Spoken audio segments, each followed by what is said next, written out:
There we are. Hello, beautiful people. How is everyone?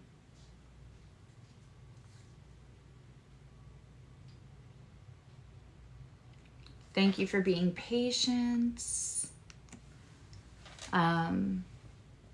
We're going to get right into the full moon. I am Suzy. You're on Suzy Evolutionary, and we're going to be talking about the Capricorn full moon on July 3rd, which is happening about 7:38 a.m. In Eastern time. So just calibrate that for your time. So over in Europe, it'll be happening closer to the afternoon. And if you're on the West Coast, it'll be happening in the wee hours of the morning. This is at 11 degrees and about 19 minutes. Hi. I wish I spent the extra time getting ready. Being a Cancer, this is actually happening right between my Sun and my Mars. And it was felt this morning. I again apologize for being tardy for the people in the chat. Replayer viewers, you know, we plan. Life laughs, especially in the transits lately. And I did have a different presentation planned for you where I was going to be able to share the chart, and that also was not happening. So I gave up and decided just to join you as I normally do. And please feel free to leave me a comment if you are also experiencing weird technical stuff. That's the Uranus. It has nothing to do with Mercury right now. It's the Uranus, which is the higher octave of Mercury. If anyone else, I know I had a big seminar on Friday night with an incredible astrologer, and they had to send 5 emails. The Zoom wasn't working. Nothing she did, just all technical stuff. So everybody has been going through, the transits have just been cranky. And so I always try to be, I always try to normalize what we may all be feeling in collective transits. So you're not crazy. If it feels cranky, if you're like, this isn't Mercury retrograde, am I just unable all of a sudden to manage my tech, or is there something else going on? Yeah, there's something else going on.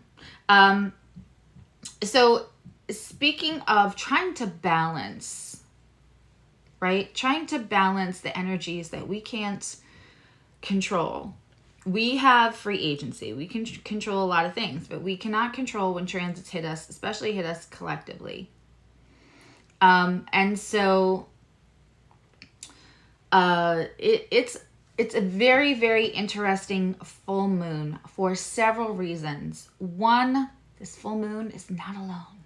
And we're going to go through like the final dispositors of this moon, and it brings back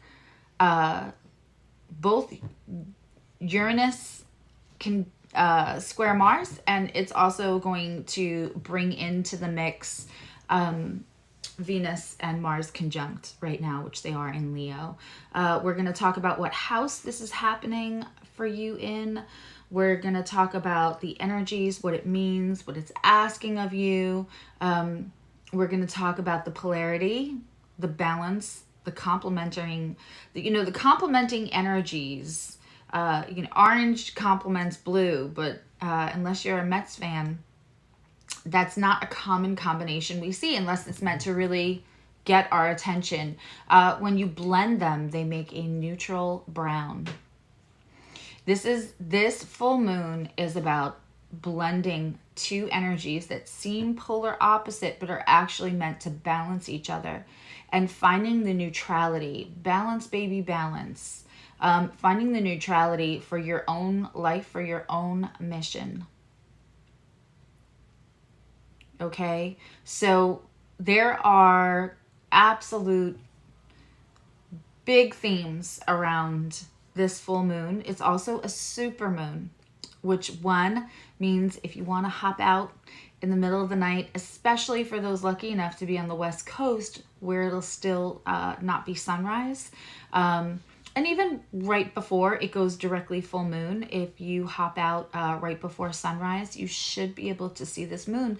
It will not only be appear huge, it is a super moon, means it's physically closer to the Earth in its orbit. So, and this full moon is packed. It's packed with a punch. It's packed with motivation. It's packed with passion. It's packed with challenge. And it's packed with asks. What it's asking of us and what we're willing to, and how we're willing to answer. So let's look at the moon was still in Sag yesterday, but you might have caught it when it was bigger, brighter. So this moon isn't happening until, again, we're looking at 7:38 in the morning Eastern time. So the moon moves into Capricorn today. So what you all were witnessing in the chat would have been the Sag moon. But the moon itself, right, is getting ready to culminate the energies. Think about what you started 6 months ago. What Saturnian responsible task you set out for yourself, which ironically is right around New Year's, right? New Year's resolutions. But even if it had nothing to do with New Year's and it had everything to do with what you felt you wanted to accomplish, this is the culmination of this energy. This is asking you what you followed through on, what you were responsible to, how were you responsible for yourself. But moreover, this moon does not stand alone. It is in balance of that sun in Cancer. So we're talking about, you know, the sun in Cancer, your vitality, your energy, and what nurtures you, right? And because Cancer is driven by the moon, Cancer Mars, Cancer suns often have up and down energy. Feel like one day they feel like they can conquer the world, and then the next day, depending on the moon phase and how it's hitting their chart, they could feel completely depleted. It's a struggle to get anything done. Bare minimum, and they're exhausted and emotionally drained, right? So we're talking about like what nurtures your vitality in that Cancer sun, and how vitality is fed, and how that's emotionally connected with the moon in Cancer, the moon in Capricorn, which is, you know, authority, it is legacy, it is drive, it's ambition, but it's the authority of our emotions. It's the ambition of our emotion. That's what it's supposed to be. And this is where we want to really look at, are we achieving for achievement's sake? Are we doing the work to tick that box, to show it to other people because I said I was going to do it, so now let me do it and get the acknowledgement? It's, you know, Capricorn is that 10th house of reputation. Are you driving yourself? Are you draining yourself? Are you not nurturing yourself? Just for the sense of the capitalism behind it, the authority behind whatever that position gets you once you reach it. Whether that's overtly understood or not, this full moon is asking us to take what nurtures us and make that the passion. Take what nurtures our soul, our soul's mission, what nurtures us emotionally, what would make us happy to do, and put the drive, prioritize, simplify behind that.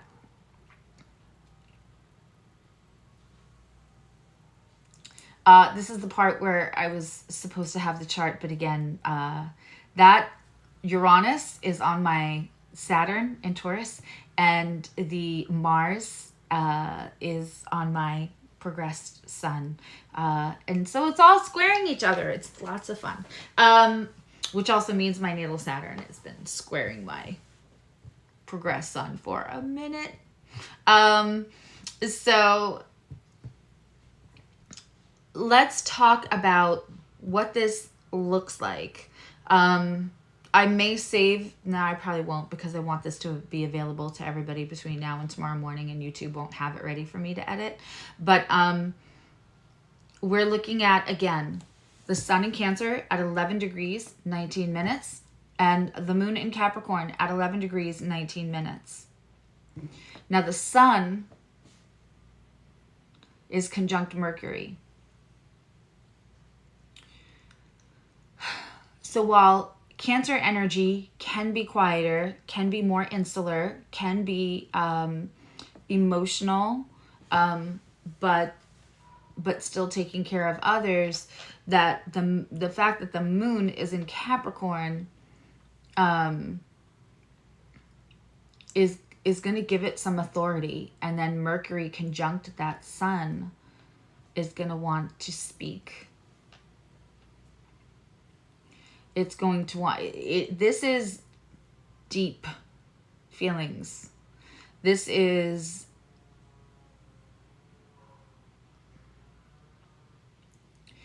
where we can reevaluate what we've let go for our own dreams, our own ambition, in the sake of nurturing others, and get the balance of nurturing ourselves and not feeling selfish about that being our ambition, whatever the ambition is, whatever the drive is, whatever.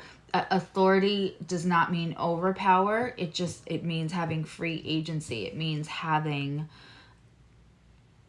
the authority over your own emotions and not feeling like they're a behest at other people. You know, Capricorn can get right to the facts.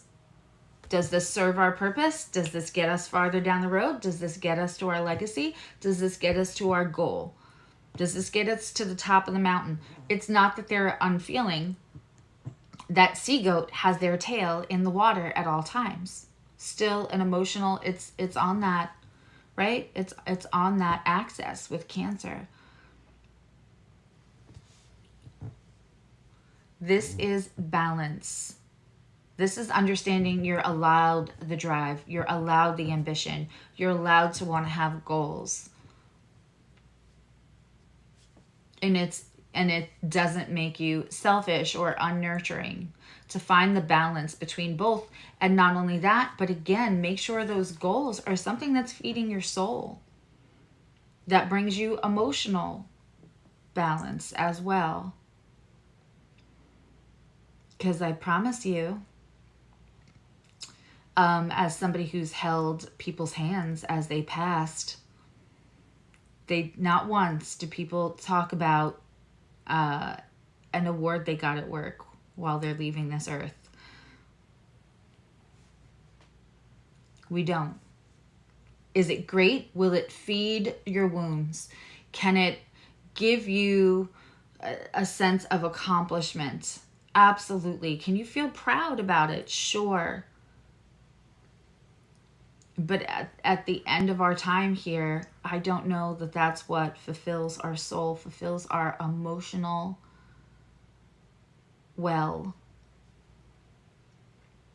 And it is love that crosses over with us. We really take hate and anger and resentment, and that guy got the promotion over me, is not what people take over with them. So this Capricorn full moon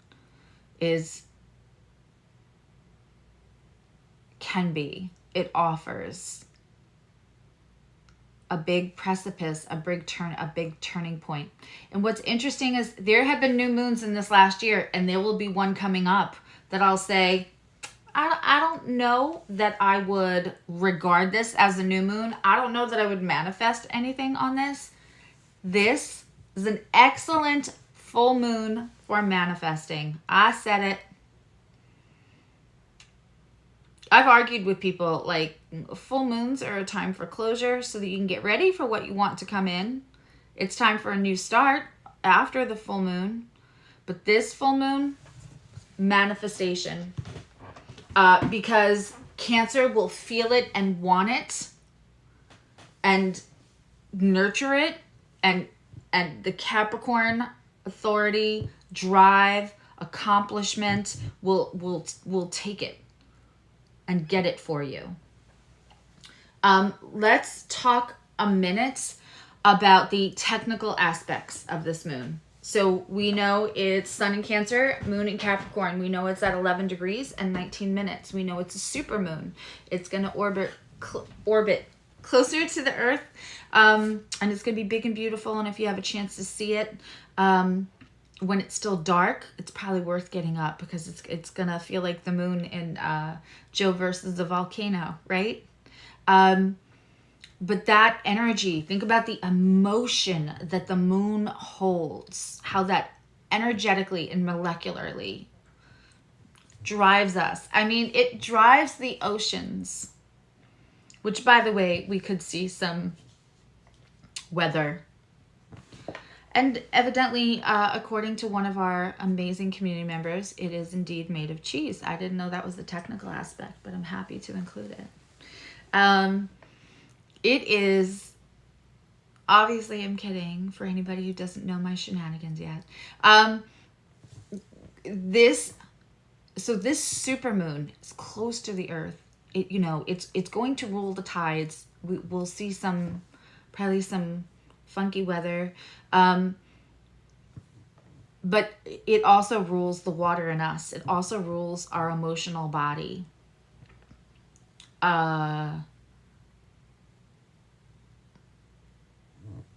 Think the emotion of Cancer and what can feel like the pressure, right? With Saturn, I always talk about Capricorns feel the boot of Saturn on their neck all the time. We don't have enough time. Let's get this done. So I want you to think about the pressure of Capricorn and the emotion of Cancer. So today, tomorrow, absolutely people can be feeling an emotional welling over.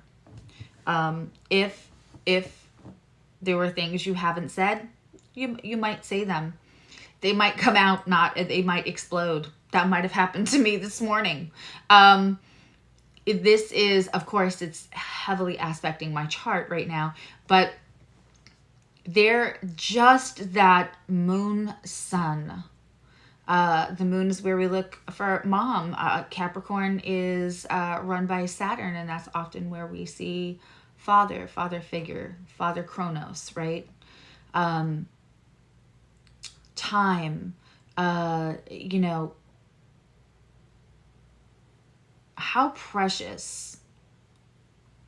If you want to talk to somebody in a really pragmatic, incredible conversation about how precious life is, go find yourself a Capricorn. They get it. They really do. And so while we go into this full moon, we have the pressure and we have the nurturing, and sometimes they may feel counterintuitive to each other.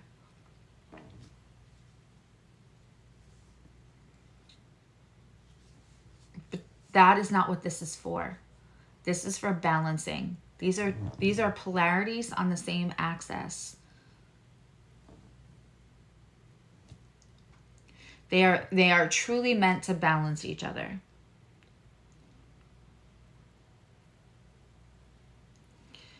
The other thing that full moons do is they reveal. And they reveal in places of authority. So I am not the best mundane astrologer. If you want to go see an incredible astrologer, that knows mundane charts and can tell you about public figures, political events, everything. Go follow Lori Rivers on TikTok. She's amazing, but it's also a very simple math problem, without great detail, to say that full moons reveal truths. They reveal in this case what people with authority, which may look like public figures with authority. Capricorn also rules, capitalism, government. And what they might have done in the height of emotion without really thinking through, and that being revealed. I think it's going to be an interesting week in the news. So when we talk about that on a mundane level, that'll just be us watching like we have a front row. But we're going to feel it in our personal lives too.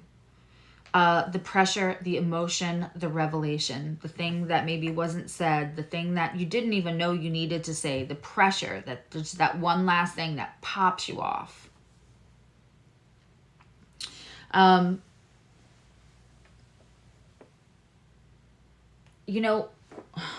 This moon is going to be lighting up the earth and every sentient being. It's going to be hard for anyone to... Sometimes the full moon, we feel it more depending on our chart.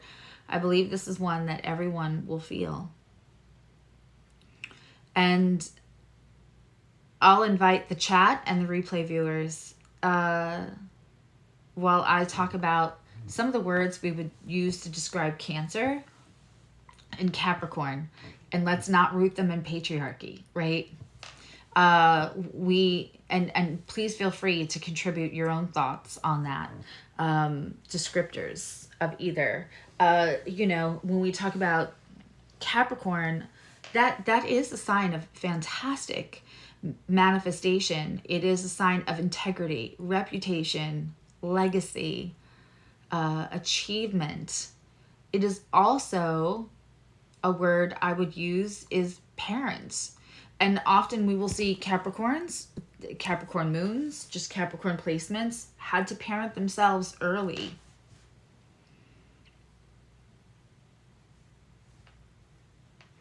They had to parent themselves early. So a Capricorn often doesn't need anyone to help them out of their business. They're usually pretty surplantis, and they're usually pretty self-sufficient.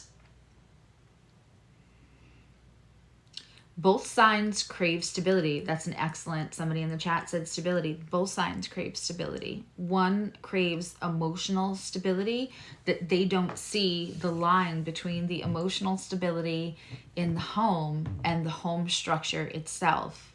Capricorn rules structures as well, because Saturn rules structure. Responsibility is another great word. Accountability.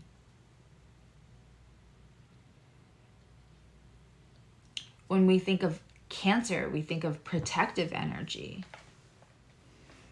It's not just emotion and mom and tears. Cancers will fight for what protects the stability that they crave. But Cancer also has attachment. So we can see the lower expression of this full moon being attachment to achievement.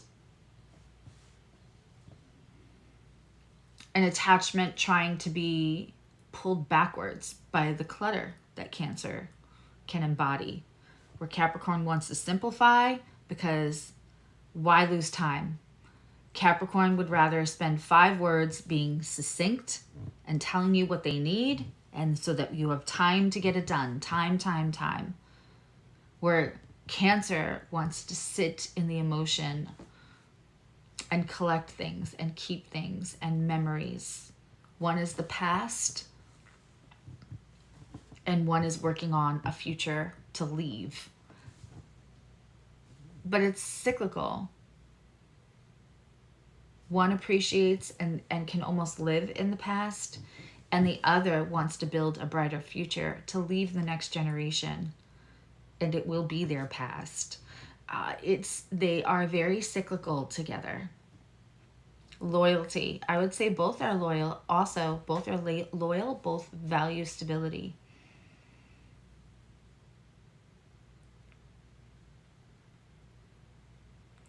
So when we take the integrity, the achievement, the personal accountability, the simplifying, and we help use those tools to nurture what feeds us, what brings us stability, inner stability, not achievement that can only be seen from external sources, but that inner stability that Cancer craves. So this is very much about, also when we talk about secrets being revealed, integrity, doing things from emotion, and trying then to protect what you've done out of emotion. This is also about the decisions we make. Right now, we have Venus conjunct Cancer. Everyone's feeling that energy. We have Uranus, we have Venus conjunct Mars. My Mars is in Cancer. My brain did a Gemini thing.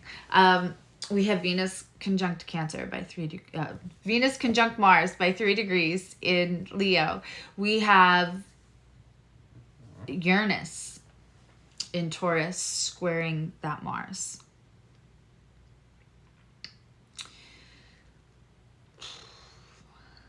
That's a lot by itself. Communicating the emotional needs with Mercury conjunct the Sun right now is going to be an unavoidable truth for a lot of people. And then we want, instead of just to have the emotions on the floor, we want that Capricorn energy to take that initiative, take that directive of the truth. Our emotional core, which again, I promise you, at the end of your days, when there is no more time, that is what you will be most concerned that you fulfilled, is your soul's mission. So again, at the low expression, you could have attachment, you could have clutter, you could have achievement, and they're not speaking to each other. Or we could make the Capricorn energy, and everyone has a house with Capricorn energy, even if you don't have placements there, and our Cancer energy, and again, same thing, everyone has Cancer energy in their chart. We can take those two and make them work for each other, make them partners. That cardinal energy wants to get stuff done. I always tease and say every modality, cardinal, fixed, mutable, there's one that's quite not like the others, like the Sesame Street song. And in cardinal, that's Capricorn. Capricorn has that achievement. They are determined. The tenacity that is so admirable. That is actually, I will give Cancer tenacity as well. But Capricorn is going to make sure they get to the top of the mountain. They are going to achieve, collect, leave legacy, contribute. This full moon asks you, what do you want to contribute from your soul while you are here? And what kind of integrity do you want to navigate in it while you achieve it?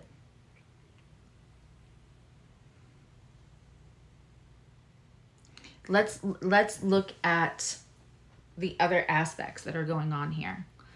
So we can just start with the sun in Cancer, right? So Cancer is ruled by the moon. So we look at the moon. It's in Capricorn.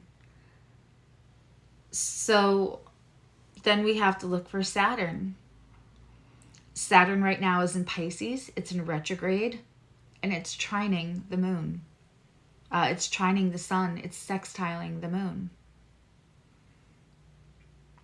Saturn in Pisces. Let's look at Jupiter.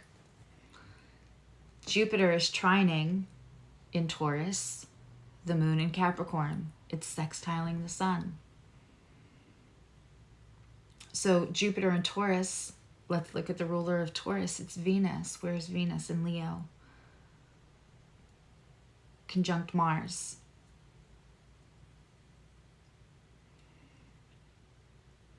That Venus is ruled by Leo, so we have to look at the sun again, and we're back to Cancer.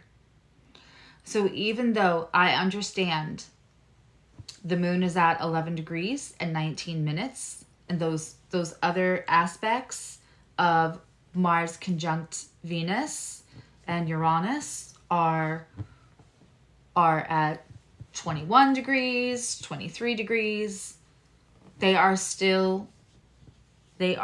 energies are still interwoven like an intricate tapestry.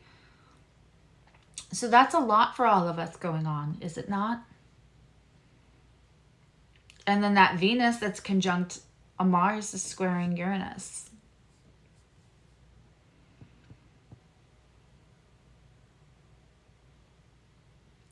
If you are not feeling those energies, you either have the most A game of masking and numbing, or you are the most Zen person in the world, and I would like to be your friend. There's a lot. There's a lot. So let's talk about Saturn in this, because Saturn's playing a big part, right? I mean, this is a special full moon because Cancer already rules the moon. So the Cancer is really almost the final dispositor, and it is ruling the sun and the moon in this full moon. Or that's where the sun is, and it's ruling the moon in the full moon, in the super moon.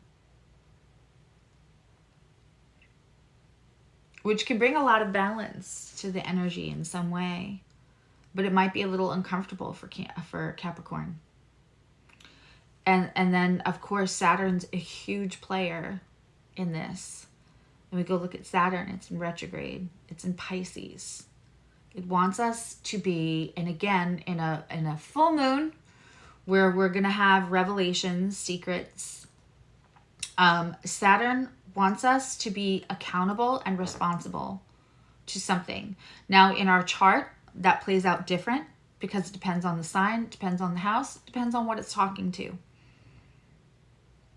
What else it's speaking to in your chart. But in the collective, currently, it's in Pisces. So it wants us to be responsible and accountable to the collective. And quite honestly, to the most vulnerable. And it's trining that sun in Cancer. Vulnerability, responsibility, accountability. Do we see a pattern?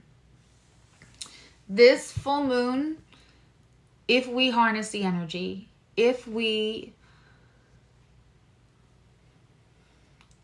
balance and see these different energies as complementary, if we take personal accountability of how we are treating the most vulnerable, including the parts of us that are most vulnerable, and achieve for them, achieve for yourself, achieve for the parts you've ignored to nurture other things and other people and other priorities. Where are your priorities? Do you confuse priority and achievement with selfless, with selfish?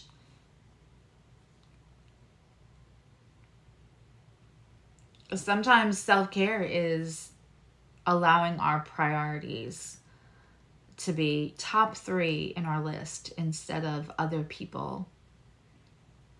And it's really hard, especially because we live in a world where we still need to pay bills. we still need to be responsible, to keep a roof over our heads, sometimes more than us. But how can we take a moment and make sure with our integrity intact that we are feeding our soul's mission while we are achieving? This is going to speak big to the collective for people that aren't doing what they love yet. To take small steps to make yourself accountable. You know, when Saturn is in Pisces in retrograde, it's a kinder, gentler Saturn.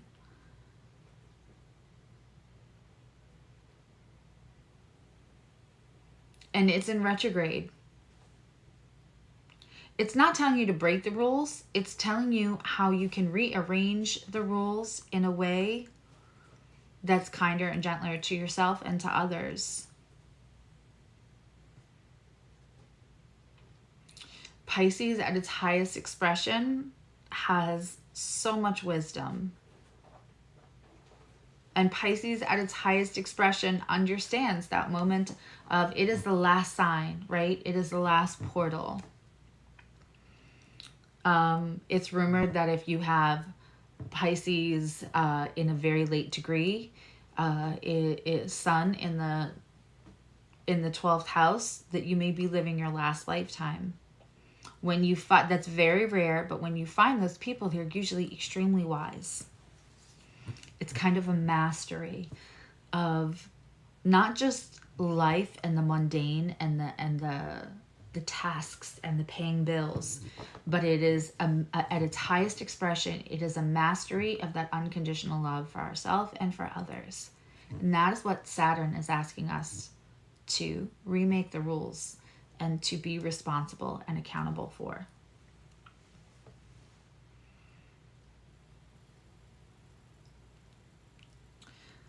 Jupiter in Taurus, big investments, right? Jupiter in Taurus, expanding the energy of wanting to be stable. Cancer and Capricorn living for that, loving it. And again, it's trining that Capricorn moon, emotional authority, expanding stability. It's so beautiful how it's all interwoven, isn't it? Amazing how the universe has such an incredible plan, how the stars have such an incredible plan, how they all work together. So we have Jupiter in Taurus, trining, I love you more aspect to that Capricorn moon, to that emotional authority. And it's also sextiling, which is also very harmonious. The sun, as Saturn is sextiling the moon. And then we have Mercury, 14 degrees, conjunct that Cancer sun. It's going to speak its emotions, but it's going to speak it. And you know, Cancer can get feisty. Cancer can get feisty, especially if they feel emotionally neglected. So whatever wasn't said is going to get said. You're not just going to feel this and take it to your bed, take it to a bath, cry, be upset. You're going to say it out loud. Trust me. And the thing is that Capricorn kind of needs that. They need the directive. They'll take the ball and run. So we have responsibility to the most vulnerable parts of us and the most vulnerable parts of our collective. Saturn's in retrograde. It's time to rearrange some rules. We've seen some rearranging of rules in the last couple of days. You know, it's interesting because obviously also that Saturn in Pisces and that Jupiter in Taurus are sextiling as well. And my humble 2 cents, and I'm sure somebody will disagree with me, and I'm okay with that, but I think the irresponsibility to the collective and to the most vulnerable that we've seen in the U.S. out of the Supreme Court in the last couple of days, I think that's going to expand. I think that's going to end up being the last straw, and we'll see an expansion of the court. I also think that we're going to see a couple of justices have to change careers. Let's just say that. But that has nothing to do with this moon, and that'll be later on. We are in a place where people don't realize there's going to be consequences. And we can speak to consequences in Capricorn. Those two go together. But Saturn and Pisces certainly is consequence.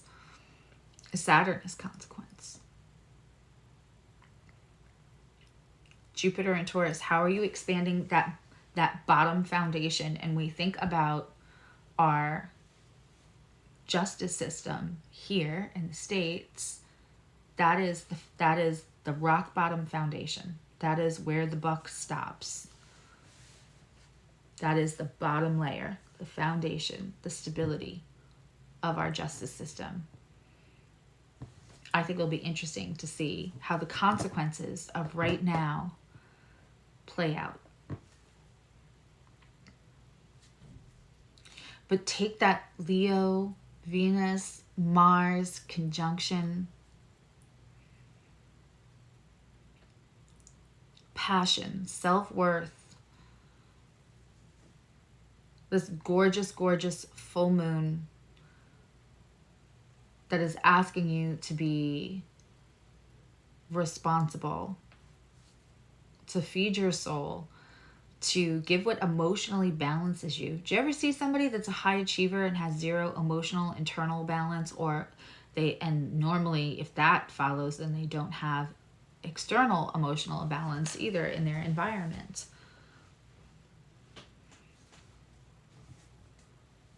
Never fills the hole. It doesn't.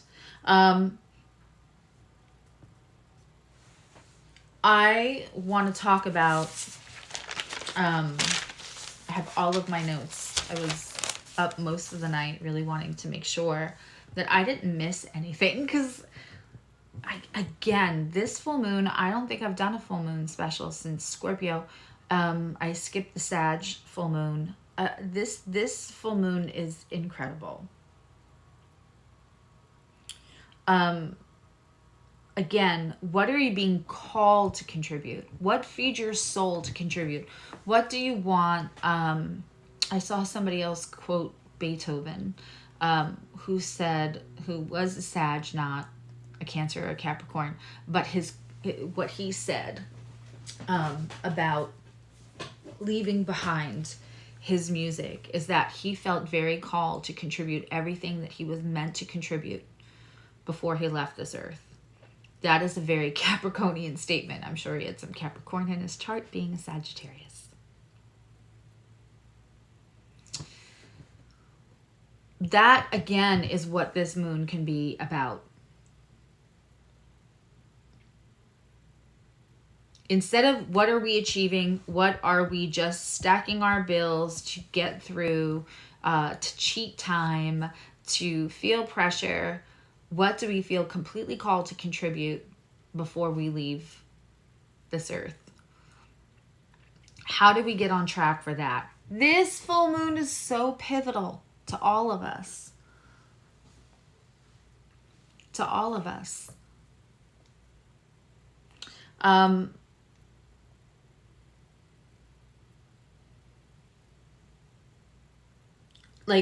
To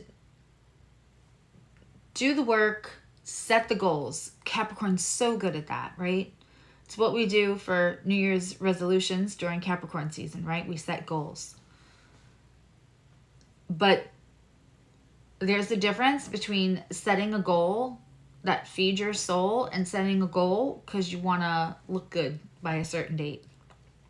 There's nothing wrong with looking good by a certain date, but it's a different vibe. And I dare say it'll be easier to commit to things that feel like they are part of our soul mission.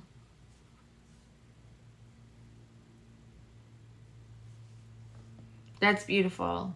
Did he write Moonlight Sonata on his deathbed? His drive to the last minute, again, was based on this need, this call to contribute everything he could before he left the earth. Right? If that's not Capricorn energy, I don't know what is. It's the legacy of our souls. This full moon represents the legacy of our heart, the legacy of our soul, what we want to nurture that nurtures us back. Sun in Cancer. Cancer rules the moon. The moon's being ruled by Saturn. Saturn's in Pisces, being, ruled by Jupiter. Jupiter's in Taurus, ruled by Venus. Venus is in Leo, ruled by the sun in Cancer. What are you nurturing that nurtures you back? That is a decision. That is kind of a choice. It's not an easy choice, but we can start small and set small goals. And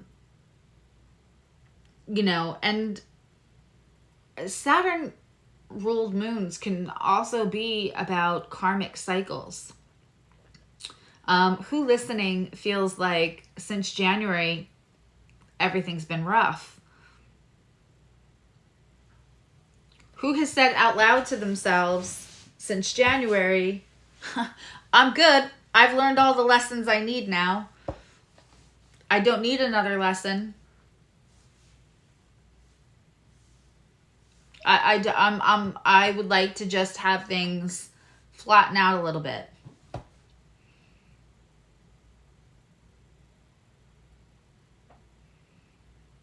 I said after the last eclipse season in May that we were just going to have good days and like 1 or 2 good weeks between here and September. These transits aren't meant to punish us. People conflate Saturn with punishment. Saturn is responsibility that brings consequences. Consequences can be good. It can feel like a reward or a punishment. It depends on where your accountability has been to yourself. To others, yes, and to yourself. The other axis is Cancer. What did you ignore out of responsibility yourself to nurture someone else?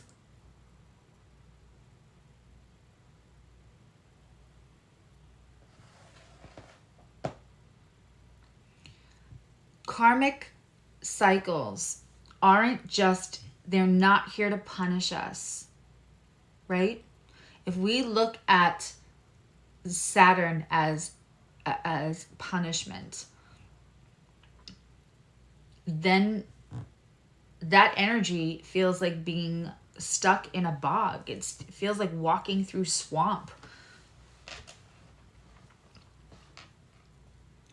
There is an accelerated call to all of us right now. Again, you can believe in the Schumann resonance or not. We are molecular beings. We are energy. Everything is energy. My computer has energy. The trees have energy. We have energy. We are made of the same matter as all the stars and everything in the universe.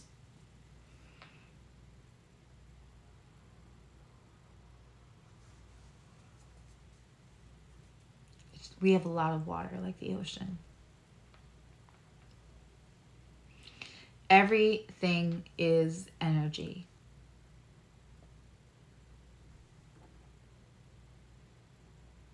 And so when there is this accelerated call for all of us to be living a life that's responsible to us, responsible to each other, wait till we get to Pluto and Pisces.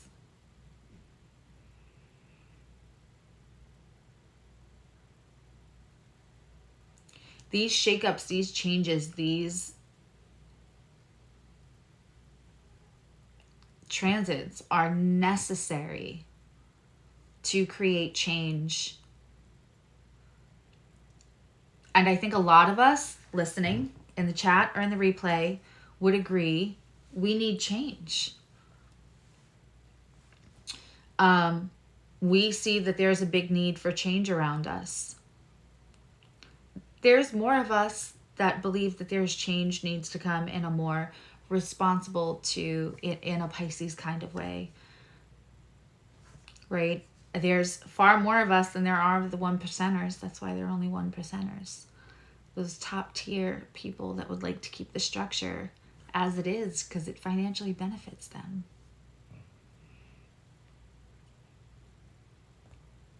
Right? There's a lot of systems that need change. We can all see that. But where does change start?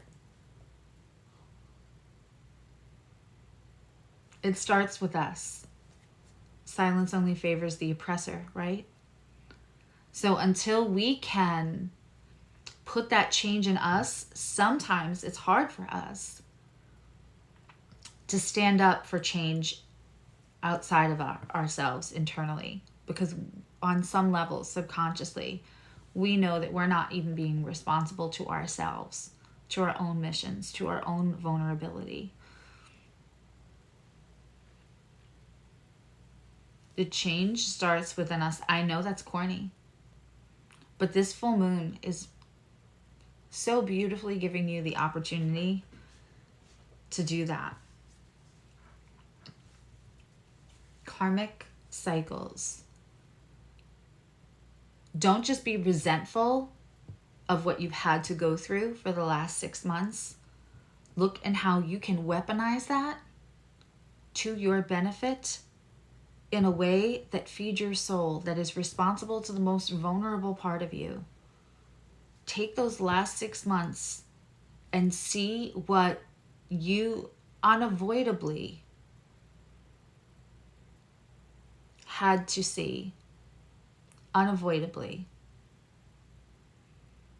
You know, Capricorn, 10th house, it's seen. So this Capricorn moon cycle from the new moon in January to this full moon was about what can you not avoid seeing anymore about yourself, about the world.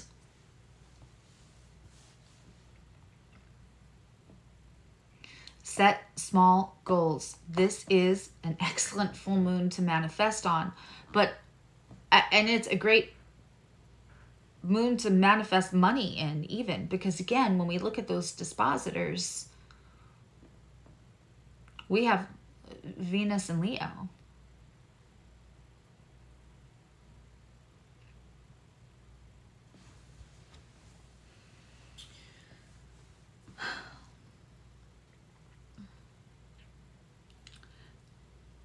I think that when we look again at how Cancer sometimes can just get in the clutter, in the attachment of things.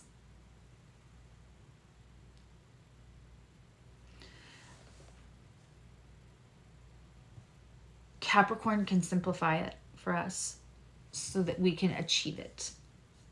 But it has to be a partnership. It has to be a partnership. They can work against each other, or they can balance each other out. They can complement each other. And again, I will refer to Connie Jo and I do this all the time. I say we're yin and yang. We are Cancer and Capricorn.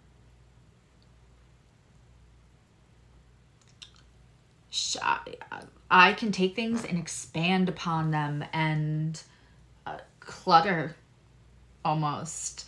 And I want to unfold and nurture every moment that comes up in conversation to make sure everyone's okay and everyone's nurtured and they're feeling safe walking away from the conversation, right? And sometimes that's annoying. Sometimes it just takes too long. And Connie Joe is always has this beautiful vibe about her. She is always caring. She is always nurturing, but she's also succinct. She simplifies and achieves. Where I can have an attachment to making sure there's extra cushion, extra stuff, clutter, right? And it's not that one is good and one is bad. They balance each other. They complement each other.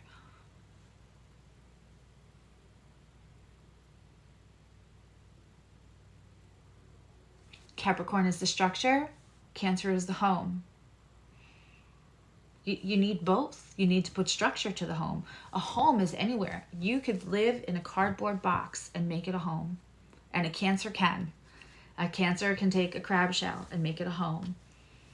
They can live in very meager, humble surroundings and still make it a warm, lovely home. Capricorn builds that structure. It feeds the stability.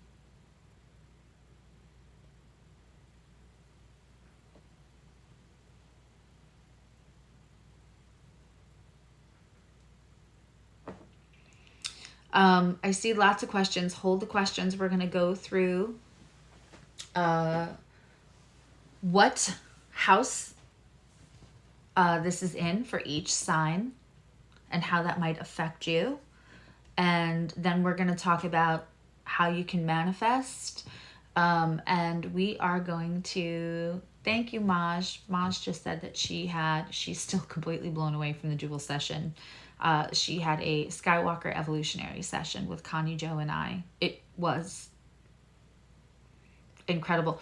Connie Joe and I always come away from these like, that was insane. That was so amazing, because it's our guides, their guides, your guides, all the astrology, all of the energy, all of the gifts, and the way that verbatim sometimes things will come out. I don't want to pontificate too much on that, but they are extraordinary. Those can be found on my website. SuzzyEvolutionary.com. If anyone wants to put it in the chat, that would be great. We will talk about, you can ask questions if I don't cover it, about how to manifest this, and also what is the inner child healing on this, because that is really interesting. So let's start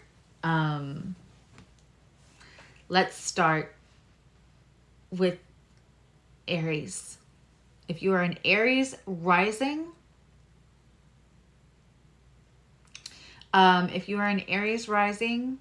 or Capricorn falls in your 10th house,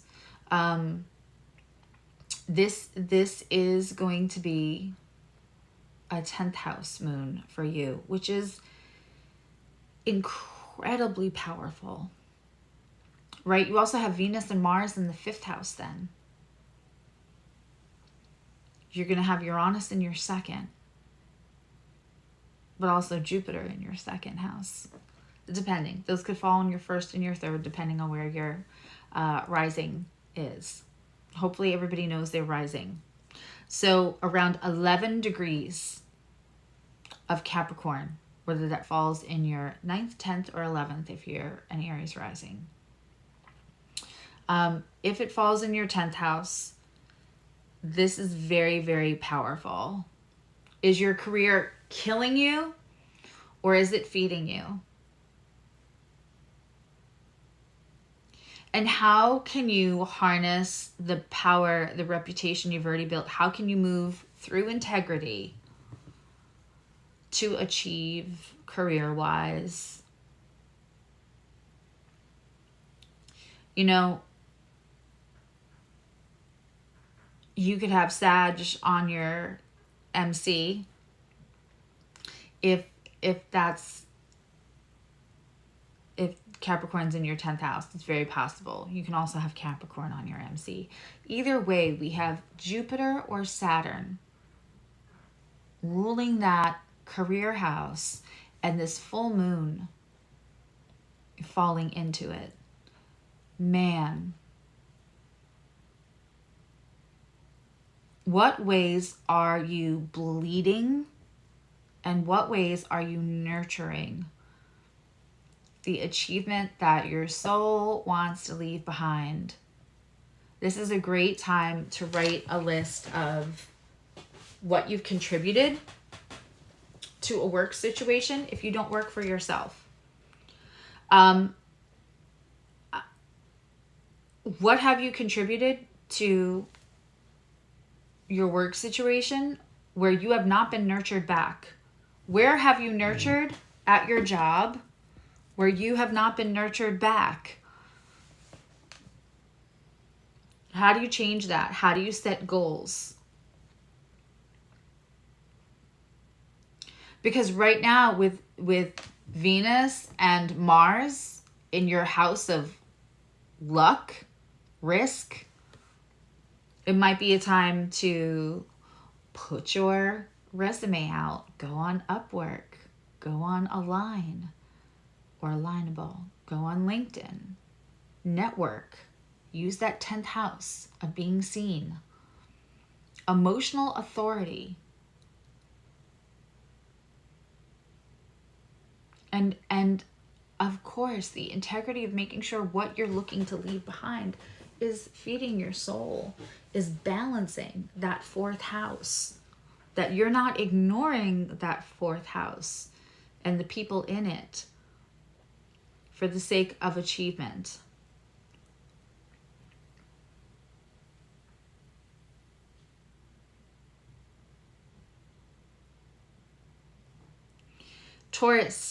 Taurus rising. This should be happening in your 9th house. So you can see what you have around 11 degrees, 19 minutes, anywhere. And I'm going to say, you know, it's the moon. So the moon, and this is a super moon. So I'm going to go ahead and be generous and say we can give this a good 7 to 8 degrees of orb. Obviously, the tighter the orb, the more you're going to feel this. And let me just say, if somebody, Lee, if you could timestamp this part too, as per modality, if you have something around that 11 degrees, so from like 4 degrees to 16, 17 degrees of an earth sign, of a fixed sign, this is going to be squaring. And if you have something in an earth sign, it's going to be trining those placements.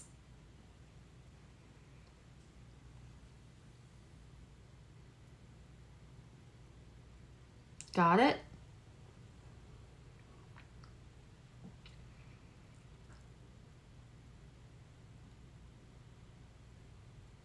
I said fixed. I meant cardinal. If you have anything between 4 and 16 degrees in cardinal, it's going to be squaring this moon, of course, unless you have Cancer, which it'll be opposing. So Libra and Aries placements. So I'm lucky on top of all of that. And Saturn, my natal Saturn, and my progressed sun, I have my moon squaring this as well. And it's all happening on my natal Mars.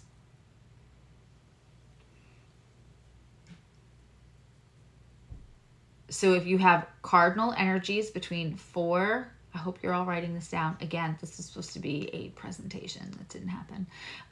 Between 4 and 17 degrees in cardinal signs. This is squaring if you have Libra or Aries. And if you have Virgo or Taurus, it's trining.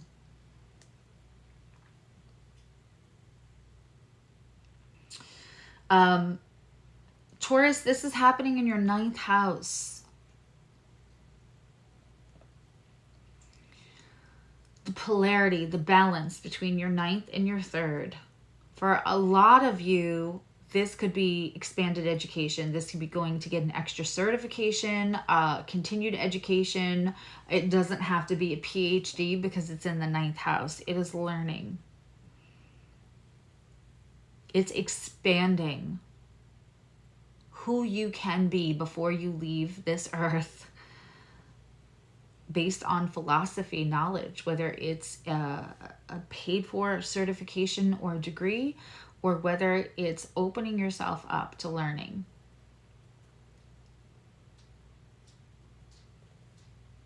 Expanding upon your philosophies, your ideologies, which are going to affect integrity.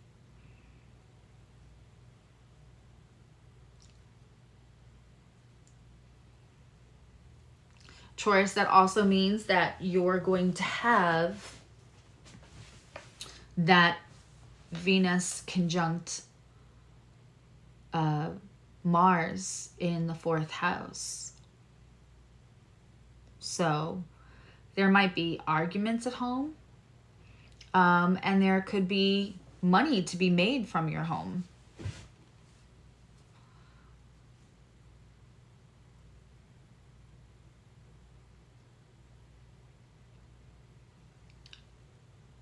It could also get a little fiery in your home, in a good way or in a bad way.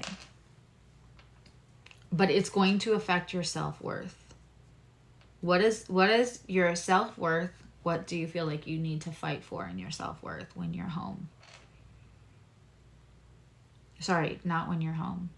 From your childhood. This is why I wanted my presentation up. Ready? Just gonna put it so I can see it. So this is going to affect. This is inner child healing too for Taurus risings.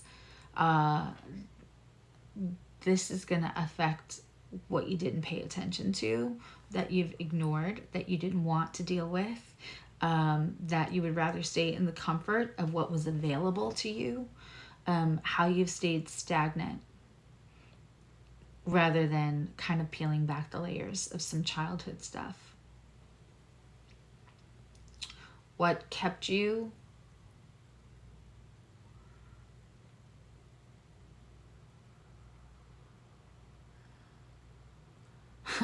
what kept you limited in where you thought you could be in life?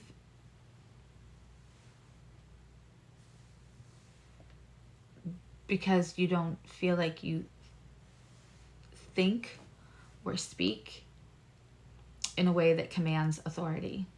And absolutely, the 4th house is where you're going to have that Venus Mars. That is where you could experience some what you have to fight for self-worth at home.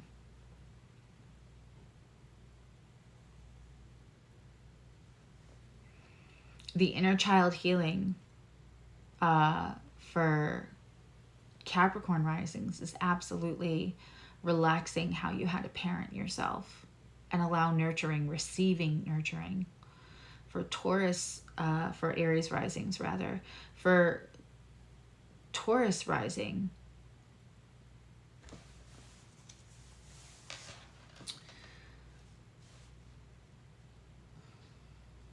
you have to remove the ceiling.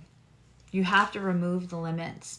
You have to not feel stuck in the place that you were put when you were a child, by your home environment, by wanting to stay where you grew up, by wanting to thinking that the stability is staying the same. That is not the stability. You want to create new stability that feeds your soul. And you're going to have to do that from expanding yourself, your knowledge, your talents, your ideologies, all of it. Mostly your knowledge. Gemini, the full moon's happening in your 8th house. Gemini risings, full moon's happening in your 8th house. The 8th house is full of secrets. We have a full moon that wants to reveal secrets. One, this could be excellent for money. It's also going to reflect however you dealt with money for the last 6 months.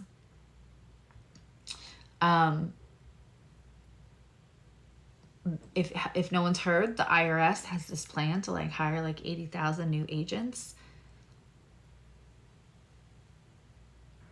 and dive into the personal checking accounts of anyone who makes more than 10,000 a year, which is most people use a checking account for more than $10,000 in a fiscal year.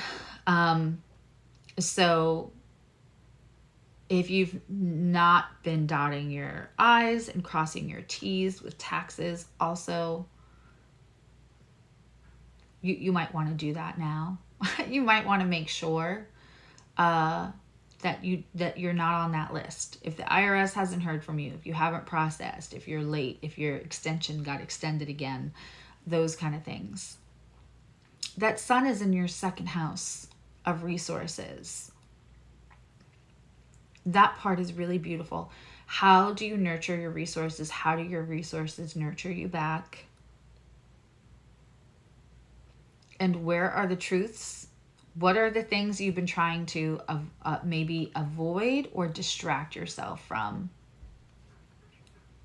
Especially in 8th house matters. And please, please, please,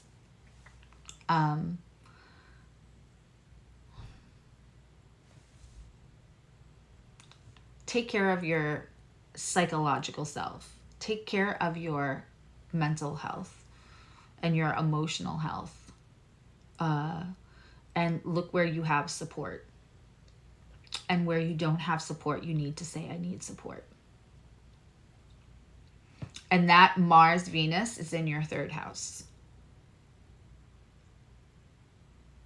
This is actually a really great time for anyone who wants to look at making money using their voice, using their writing skills, copywriting. Gosh, there's so many ways to harness that Venus in the 3rd house. And also use your voice, fight for your self-worth, fight for your self-esteem. Does that make sense? How have you not spoken what you really feel? What makes you angry? Where around your self-worth that you're not vocalizing? No one can know how you feel unless you speak it. And you can sit in a bad sense of self-worth and not speak up for yourself. And so this is time to put action towards speaking your needs, Cancer, this is happening. This full moon is happening in your 7th house. Cancer, I don't know what to tell you. Listen, I said it yesterday on my All Signs Hangout and Healing for the Astro-Tarot. Cardinal signs, it's been a minute. It's been like a couple of years. Cancer, this full moon is happening in your house of relationships and partnerships. Whoever your partners are, whether that's, who you live with, because it's Cancer, it's who's in the home with you, whether it's a relationship, whether it's a business partnership, truths revealed, emotional authority. You may have to get a little more stern than you usually are. And because it's a full moon and full moon can bring endings, there could be a change in your relationship. Now, when we have a full moon in the relationship house, no one freak out. What that can be is an end to how it was going, an end to how it was working, an end to how it was,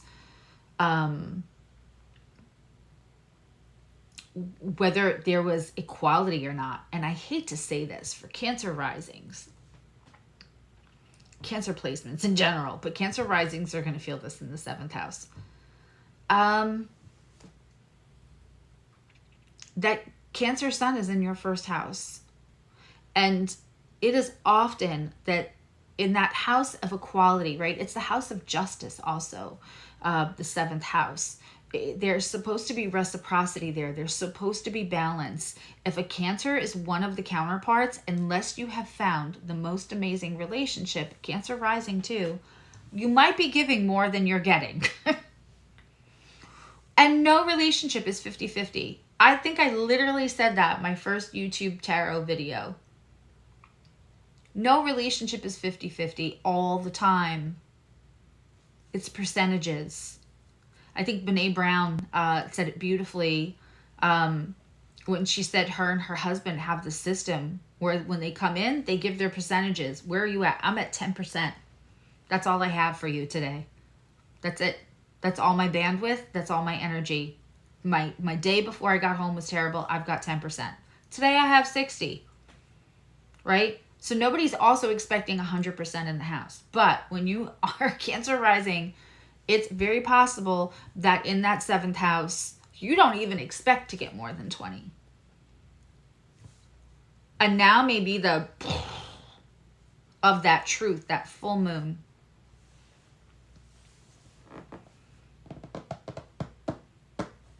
That Venus is also happening in your second house of self-worth as it is. So the planet of self-worth, self-value, what you value, with Mars, action to that is all happening in that second house for you. Let me tell you something. Now is the time. Pad your self-esteem. The sun is in your first house, illuminating what do you need? What do you need? And actually, if you're a Cancer rising, this full moon is perfect because it is the time and you are one of the signs that really needs balance in what you're getting as well as what you're giving. Cancer risings are givers, nurturers, often to their own detriment. The vital energy is in your first house. That is going to balance that seventh house, and that's how the seventh house should feel. And wherever I'm talking about this happening in your house, whether I'm talking about the Mars, Venus energy, or whether I'm talking about the full moon energy, write it down. Write down what you need to be different. Write down what balance looks like to you. Leo, this is happening in your sixth house of health. A full moon in your sixth house of health. How you deal with every day. And also your self-mastery. And Leo risings, your chart ruler is the sun. And that is in the 12th house. Right now, Leo, you have a whole bunch of stuff going on, right? You have that Venus-Mars conjunction. Pretty soon, it's going to be packed and you're going to have a retrograde. If you feel a little bit isolated right now, take care of yourself. Take care of yourself. If you feel isolated right now, rest up. Let it be what it is. Rest is probably what you need. And what's amazing is that it'll be conflictual for you. It'll be counterintuitive because if that Venus is in your first house, you are having a glow up. You probably look good, baby. But you also don't want to leave the house.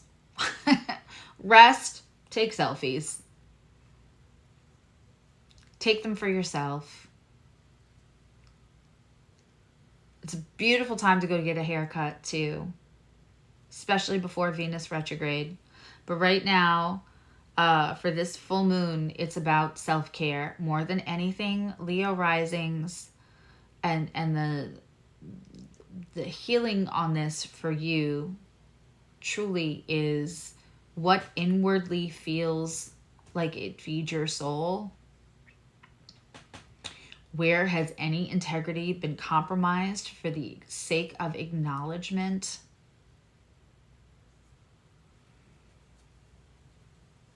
And my gosh, really focus on your health. And part of your health is that mental health, 12th house, affecting your physical health.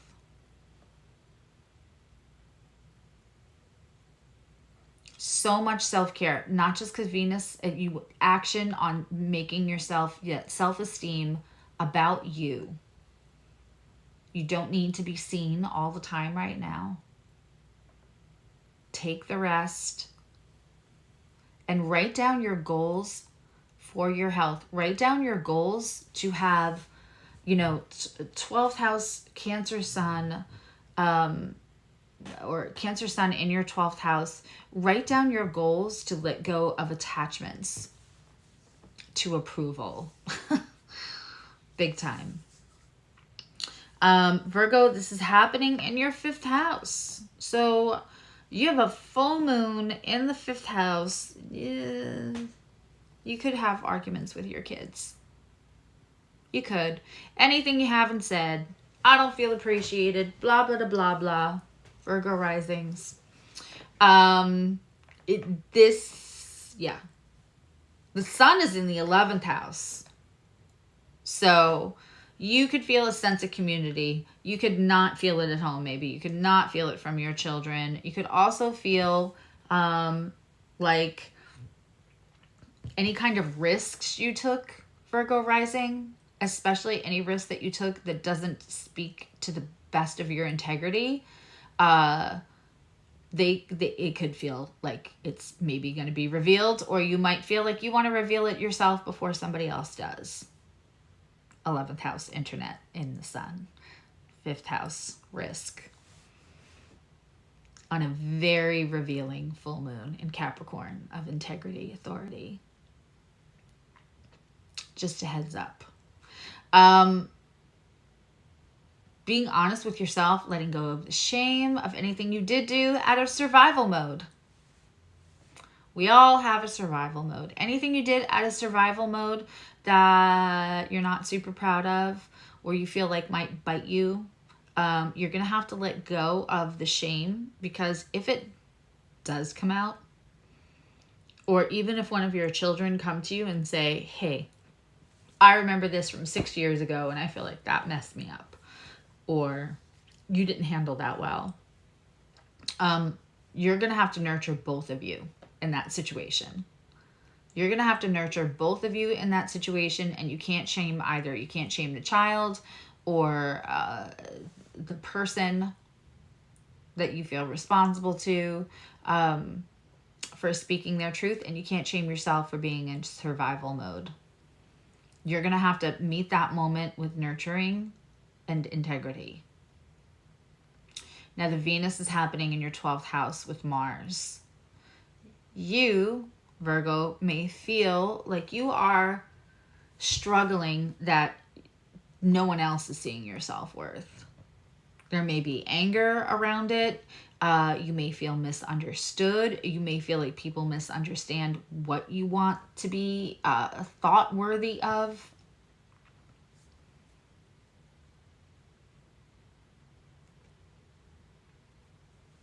It also, though, could be a good time to make money from 12th house matters. So whether you work in an institution career, hospital, any kind of institution, or whether you work in the metaphysical practices, it can be a good time to make money. Libra risings. This is happening the moon is in your 4th house and the sun is in your 10th house. That's kind of my Tuesday. So this full moon happening in your 4th house. Woof. That is...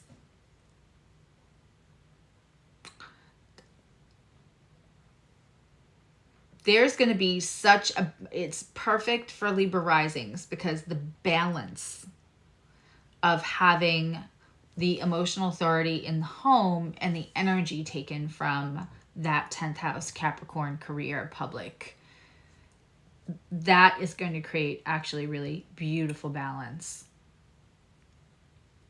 And that Venus Mars in the 11th house, also really going to feel good, supportive. And you may find value through a community that's not local to you, that's a community on the internet. You may find value from other people's children, which is the internet.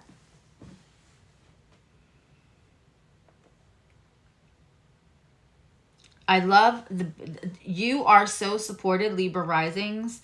You are so supported by this full moon because it is already creating the balance that you experience in your chart all the time. And the moon being in Capricorn, you understand the Capricorn energy in the house of Cancer and the Cancer energy in the house of Capricorn.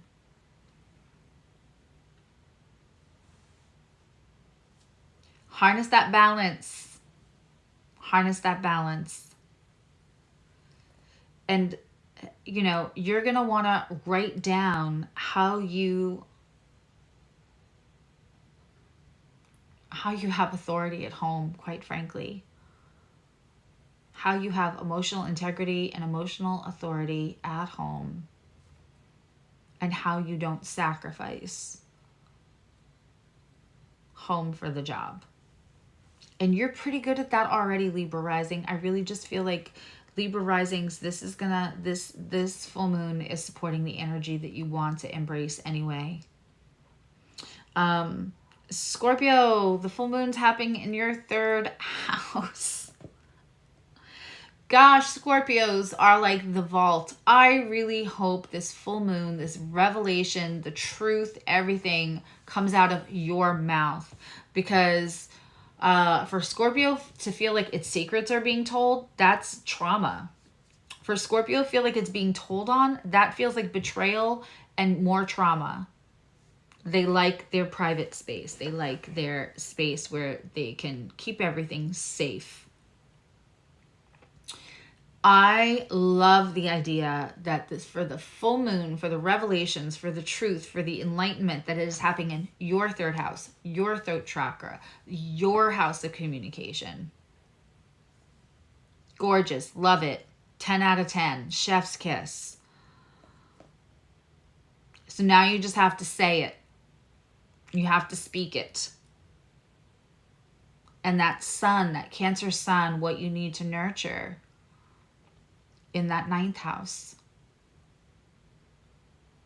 Scorpio digs deep. They have plenty of philosophy, knowledge. They look under the rock.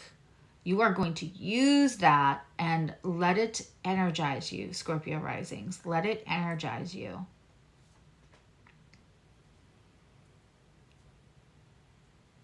And let it support you speaking your own revelations. Do you know how much healing could happen for a Scorpio rising if they spoke the thing that they don't normally speak?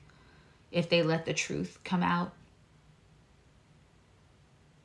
Very, very healing for Scorpio rising. And then, of course, you know, that energy, that Venus is in their 10th house.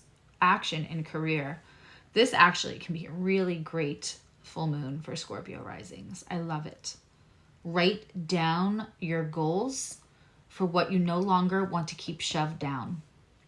What, you know, our secrets make us sick, or it's sick as our secrets. Say the things out loud.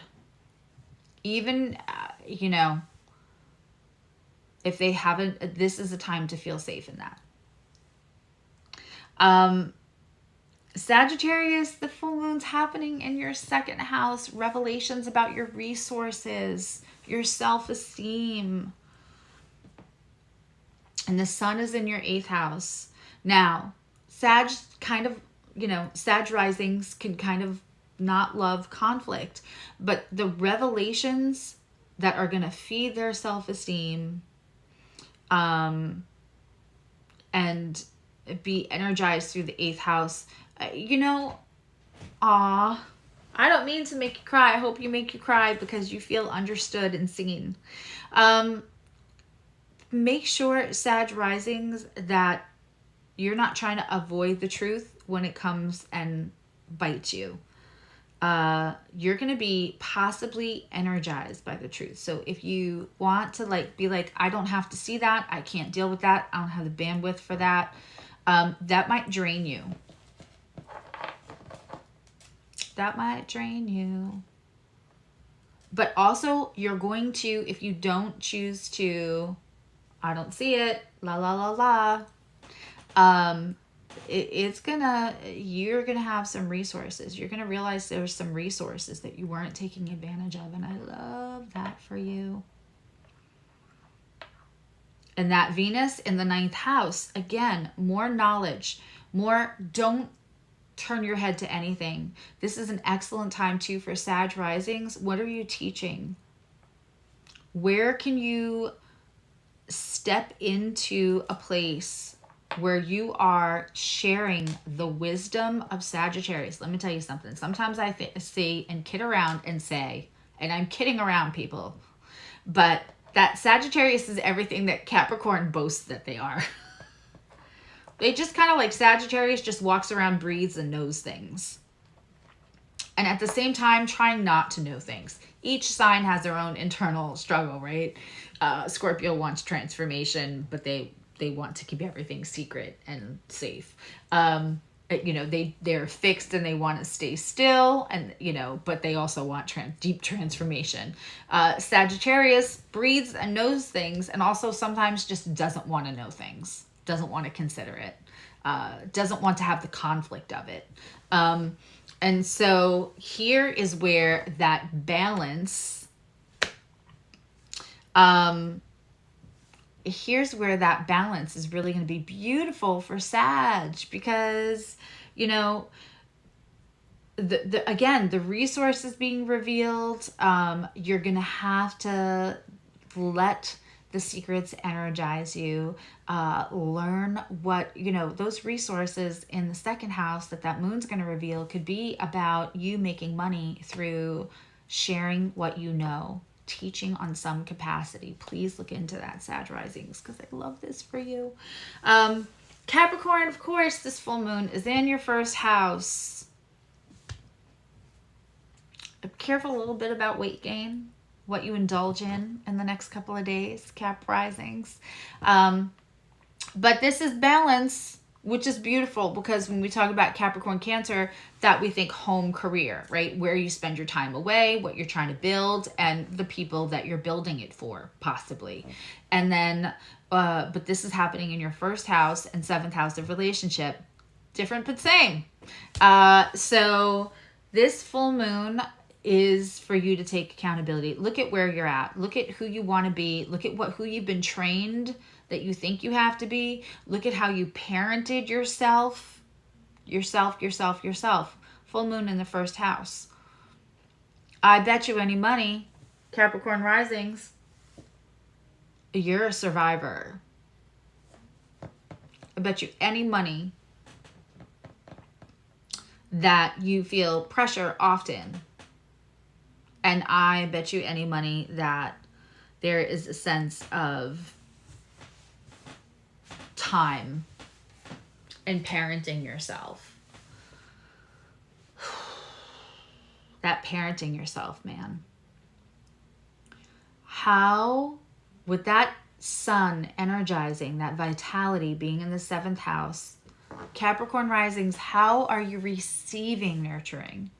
Do you only expect it from yourself, for yourself? How are you receiving nurturing? Are you receiving nurturing? Do you feel less than when you receive nurturing? These are the things I want you to look at. And I want you to write them down. Listen, the Mercury is conjunct that sun. Everything should be written down and expressed. Write them down first, then express them. Let Capricorn execute it. These are working together. Hit the nail on the head.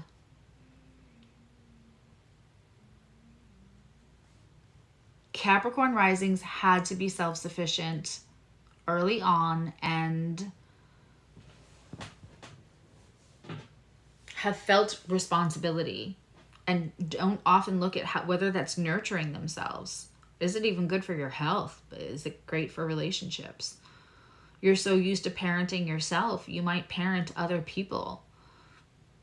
And trust me, if you're a Capricorn, you're not with anyone that maybe didn't need a little parenting. Not until you have the epiphany that you attract in a partner that wants the parent. And then you can feel like, I'm not receiving. I'm not comfortable receiving, though. But I also don't want to completely raise another adult. How did we get here? I want you to really look at that. I want you to really look at that. Aquarius rising, this full moon was in your 12th house. Your Saturn is in Pisces in retrograde, and Uranus is in Taurus, and it's squaring Mars. If you are not getting a bunch of download activity, crown chakra, I would be surprised. The revelations for you are going to be coming about your spiritual self, your connection to spirit, your connection to the other side. A full moon in your 12th house is super, I mean, if we didn't have a bunch of aqua risings that didn't truly come into their gifts in this full moon, I would be surprised. Awakenings. Awakenings are beautiful and they are a bumpy ride, but Aquarius can handle it. You know, it's interesting because so this sun obviously is in your 6th house, self-mastery, the day-to-day, and subordinates. What supports you in your self-mastery? And that sun is going to, what supports you is going to energize you. What you master is going to energize you. And the thing is that there could be attachment with all the other signs to what energizes you and the subject of the house that the sun is in, right? So for the Aries, the attachment's going to be in the 4th house, right? And for Taurus, the attachment's going to be in the 3rd house, so on, so on. But Aquarius has a much easier time with that Cancerian attachment. I believe that full moon and the understanding and the connection to like universe and like the idea that we're all one, the quantum physics of it is really going to allow the support system, the vitality, the energy in your 6th house to support you without attachment to whether you're, if you have to give to someone else to feed that energy, if you feel like you are serving a purpose or serving another entity or serving another person, and that energizes you, you will not have the resentment later, which is really, really amazing.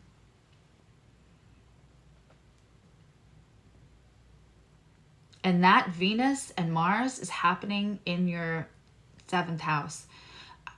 Where's your self-esteem in your relationships? Again, without an attachment to attachment, without attachment to unhealthy attachments, you know, ground yourself a lot.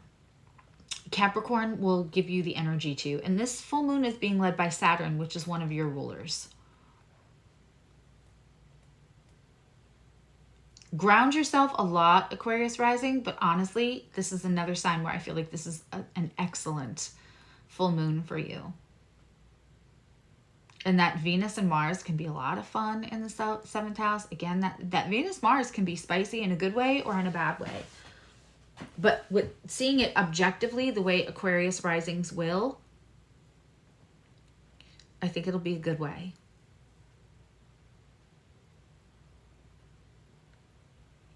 And I would pay attention to anything that seems weird or like, did I just hear that? I would think you're getting lots of downloads. Finally, Pisces, the moon's happening in your 11th house. The sun will be in your 5th house. You're probably energized by creativity, kids, maybe a little risk. But that truth is being revealed in the community around you? And also, where are you being drained, and where do you have emotional authority? Are you having emotional authority in the communities and groups that you participate in? Do you feel like a victim when you are in communities and groups, or do you feel like you have emotional authority, and where is the balance in that?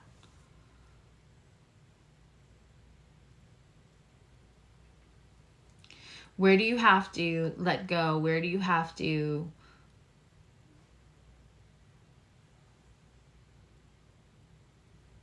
simplify and not let everyone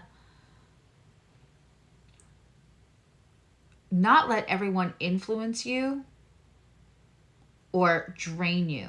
Sometimes in Pisces, we're talking about the sun being our vital, how we energize.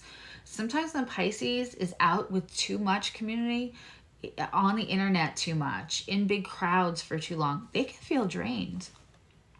They can feel drained.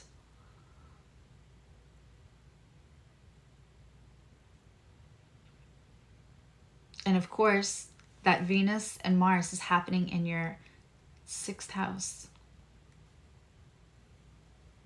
Self-mastery.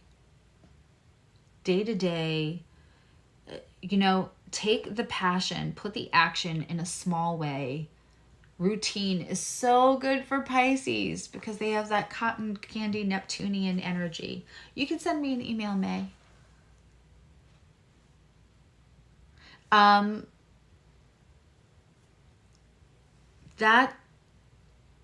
Those grounding daily tasks, putting what you value, where your self-esteem is, and not putting so much energy. Also, there is something about a community that if you were feeding off that energy, that's a bad place for Pisces to feed off energy. But you're gonna find out. You'll have revelations about whether that community is really good for you or not. And don't take it personal, and don't let make feel like you're ostracized or not appreciated or small.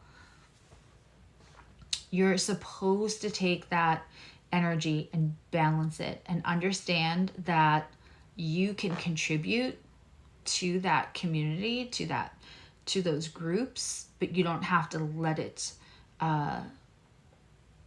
penetrate those cotton candy walls. You don't have to let it drain your energy, quite frankly.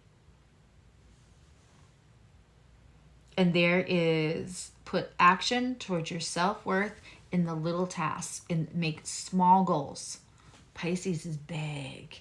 It's Jupiter. It's Neptunian. It has no boundaries. It has no walls. Simplify. Give yourselves little checklists, little tasks, small goals. 6th house. Watch it turn into money. Okay. The big childhood healing for everyone for this full moon is, how are you parenting yourself now? And I don't mean you get your shit done. I don't mean that you take care of yourself. I don't mean that you're responsible. I mean, how do you or can you parent yourself now instead of looking for another person to fill that hole that was left in childhood? And let me say this. We can have excellent parents that did the best that they can. And then still, because we all have a journey, no one comes into this life with everything being perfect. We all have a place where we might be looking for another person, a partner, to balance, to fill the void, to complete us. I hate that phrase. How can we give ourselves our love and parent the most vulnerable part of us? And for the Capricorns that have been doing that since A1, since day one, right? How can you start to receive? How do you start to receive? You're really good at parenting yourself, probably not good at receiving. It almost might feel like an insult. I know how to take care of myself. I don't need you to complete me. I completed me a long time ago.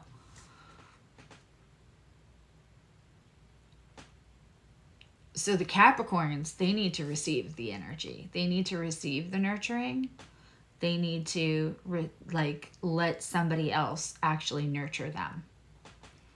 But for the rest of the signs, I want you to think about one small thing, one small way that you wish that you were parented, or you wish that a need was met emotionally, mentally, physically, however, structurally, when you were a child. And I want you to write a list on how you can give that to yourself over the next 6 months. How that feeds your soul, how that helps your ambition, how that increases your vital energy, how that helps you to live in your truth. How can you parent yourself so that you are not looking out there feeling at all lost, at all not completed, at all painfully lonely, because you are waiting for somebody else to finally give you, right? I am fierce. I really don't need anybody to stick up for me. I would love for somebody to do that. I don't need it. To have my back, to defend me. That's my Aries moon, right? I didn't have a whole lot of that when I was little. Even from the person that loved me the most and wanted to, they felt frozen in their own trauma from stepping in a way that they wanted to. So I just didn't have it. Didn't mean I had bad parents. Didn't mean I wasn't loved at all.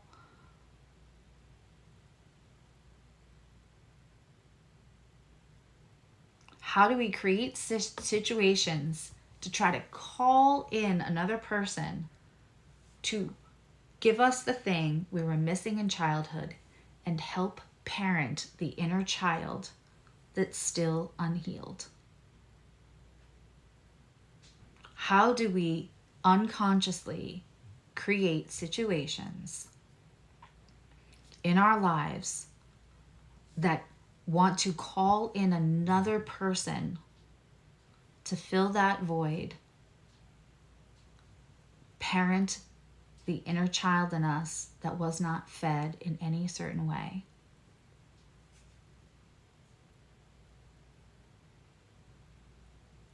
That is the healing for this full moon. I'm going to say that one last time. How do we subconsciously create situations in our life that then we want or need somebody else to come in, balance it, fill the void, parent the inner child in us that is still looking to be healed? And because it is parental, that was supposed to be healed by another person when we were children. And that subconscious inner child is still longing for another person to come do that like they were supposed to, like it should have been. But now you are that other person. You are going to step in. You are going to identify what it is. You are not going to shame the part of you. You are not going to shame the part of you that subconsciously created those situations. You are going to give them love, give them grace, thank them for getting you this far. Understand that they were working out of survival mode, that younger version of you. I don't care if it was last week. It doesn't have to be the 5-year-old. We don't shame the inner child. We don't shame the 5-year-old. We shame the 25-year-old, the 35-year-old, the 45-year-old, and so on. Even the 15-year-old. Don't do that anymore. You are going to identify the thing that you waited for somebody else to bring to you that should have been supplied as a basic need, as an emotional need when you were a child. And you are going to fill that role. You are going to parent yourself into that healing. You are going to provide it. And then when you calibrate out your self-worth after that, it's going to vibrate higher. It's going to recalibrate the quality of person.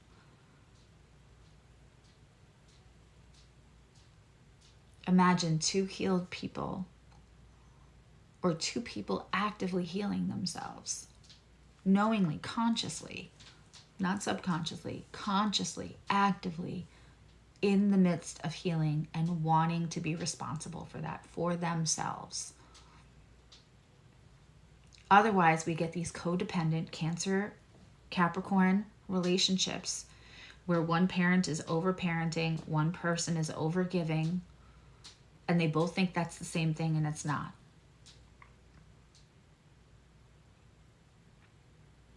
One person is not receiving any nurturing, and one person is not receiving any kind of authority. We need to find the balance within ourselves first. The most sacred marriage you will have is between your inner child and your healed adult, between your earthly 3D human that has experienced human life, imperfections, and your higher self. Those are the two most sacred marriages that you will create while you live on this earth, and they are between yourself.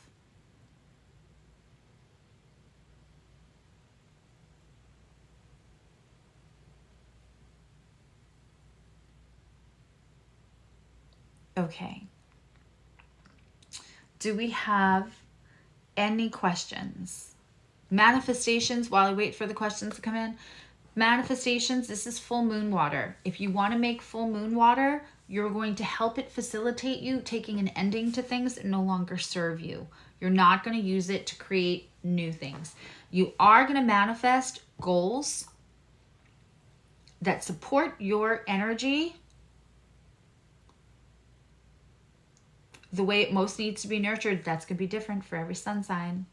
You're going to find and identify what supports your energy, really, and not just try to fit into a mold that society, capitalism, whatever, has told you it has to. You're going to write down small goals. You're going to figure out what nurtures your soul, what your actual calling is, and how you can apply all the drive, the achievement, the simplification that Capricorn can bring, which is so beautiful and so needed. Capricorn are humanitarians. They're just creme brulee. They want to leave the world a better place, deep down. It's just that they do it by parenting everyone else because no one else gets it. Because no one else got them when they were kids. They were A1 from day one. They had to figure it out. They don't need anybody to help them out of their business. They just don't want you to be in their way, which sounds like it could be very misunderstood and misconstrued. What they don't want you to be in the way of is contributing all they can contribute to this planet while they are here. There's just not a lot of time. That's the Saturnian effect. How you create moon water is you get a mason jar. You get, if you still use bottled water, you put water in a container and put it out the night before and let it sit in the moon. That's it. It's that simple. I personally do not put my crystals out or any of my divination tools in a full moon. I wait for new moons to do that. You can do whatever makes you happy. When you use the full moon water, you want to use that water with intentions of closing out cycles. You want to use that water in intentions of shedding. Full moons are for shedding. Yeah. You mean if it's overcast that day? Well, you're going to put it out the night before. The full moon is happening. If you're on the West Coast, it's happening in the middle of the night. It's the moon. And then it's happening at 7:38 in the morning here. You can leave it out during. It doesn't matter. The moon energy will. It'll find its way through the clouds. It's more molecular. That's an excellent All right, so I wouldn't freeze it. When you have, okay, so once you have your water, your moon water, you can put a note on it of what you're wanting to let go. I wouldn't freeze it because then you're still just holding it. If you wanted to use it for what you wanted to let go, then you could use it in intention work. You can also use it to water your garden. You can also use it there's plenty of ways to do, there's plenty of people that I don't really do videos on whole ceremonies, but there are plenty of ways to use moon water that's full moon water. I would look those up. But just be aware of, like, you don't want to be using moon water in a baneful way to, like, get rid of somebody. I don't mess with that energy. I don't do baneful intention stuff. But, I mean, you can get rid of it and water your garden. You can shed that way. The best manifestation you're going to do is writing and speaking. Speaking your truth, standing in your truth, standing in integrity, writing it down, writing goals. Goals, goals, goals. Yes.